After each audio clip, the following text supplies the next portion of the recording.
Hey, have you ever seen those old Frankenstein movies? Frankenstein is being chased. They have the torches. They're ready to do him in, and he has this big fright. He runs and he's saying these guttural, making these guttural sounds. And they're chasing him. I think he tried to befriend a little girl, and they thought he was some kind of beast, and they chased this man. They chased this man, and didn't end well for him. This is not very different as to how David was being chased. Saul was a fallen man. He was a failed king, and he was a failed king because pressure of the people caused him to do what he should not have done. When Saul, the fallen king, was chasing David, David maintained composure. David did not fall from integrity. David maintained his respect for that man. And when we are being attacked unfairly, it was done because of jealousy, Saul's jealousy against David. People might be jealous of you right now.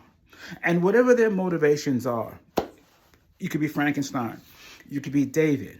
Whatever their motivations are, it's not your business. What you have to do is maintain. You see, one of the reasons, I think the primary reason why David was a man after God's own heart is because David trusted God in that very difficult time.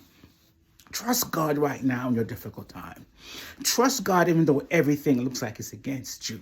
Maintain your composure. Maintain your stand. This is what stand may really mean when they say just stand. That means go about your day and don't fall down to their level. What David did, I think, is that he followed that old Bible verse, which says, the battle is not yours, it's the Lord's. This is also exemplified when the apostles in Acts 5, 40, 41, and 42.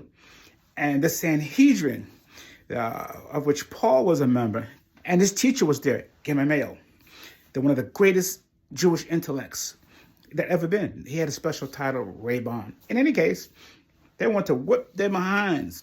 And people want to whip your behind right now. And they did it.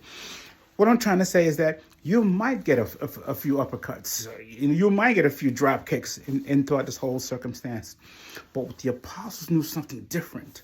They saw the example of Christ. And after their whipping, the Sanhedrin says, now get out and don't preach Jesus no more. They thought that would stop the thing, but the apostles rejoiced and they preached Jesus evermore. And we know the honor that they are accorded. Go ahead and do what the Lord called you to do. Go ahead and get up every day and do what you're supposed to do. Ignore the dogs out there. Ignore the villagers out there. Ignore the Sauls out there. Ignore the Sanhedrin out there. You do what you're supposed to do.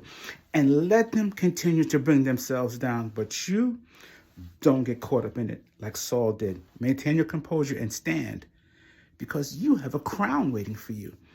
And another thing is that it's by your example that you really speak. Because once people see just how regal you are in times of difficulty and trouble, that you continue being kind, you continue doing what you're supposed to do, people begin to see what God is all about.